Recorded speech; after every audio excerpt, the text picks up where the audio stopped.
She wrote in the subject line, "Should I marry him or not?"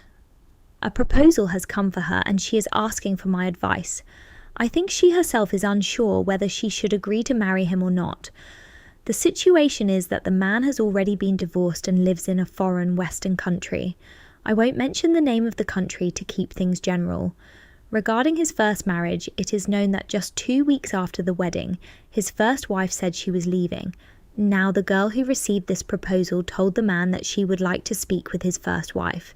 She said she doesn't want to hear only one side of the story. However, the man replied that the divorce process is not yet complete, so he cannot arrange contact. I think this may be an excuse. Usually after a divorce, people don't speak positively about each other, so it's understandable that he may not want her to talk to his ex-wife. Still, she should try to find out the truth in some way. Without making it obvious that a proposal is being considered, she should try to gather information from his colleagues or people who have known him for years. In the country he lives in, there are many Pakistanis, so she can try to get information about his character through them.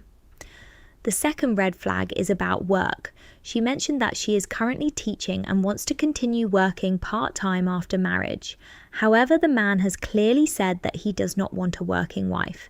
If this issue is ignored now, it will definitely create problems later. It should be decided beforehand. Another concern is that although he lives in a Western country, he insists on living with his parents. He says they will have a separate portion in the same house. But in foreign countries, houses are usually not that large, and creating separate portions is not always practical. The joint family system is often more difficult to maintain abroad than in Pakistan, so she needs to seriously consider whether she can live with in-laws in such conditions. In the end, she asked for my opinion. My advice is not just for her, but for all girls. Before getting married, think carefully. Families often spend a lot of money on weddings, but what if something goes wrong immediately after marriage? What if, God forbid, the husband leaves you or throws you out of the house the very next day? Would you be able to support yourself?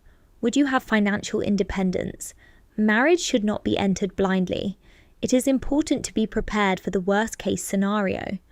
Instead of spending excessively on the wedding, it is better to save money and have your own financial security before marriage. Have your own bank account and some savings. Think carefully before making a decision. Always be prepared for unexpected situations, whether it's separation, illness, or even death.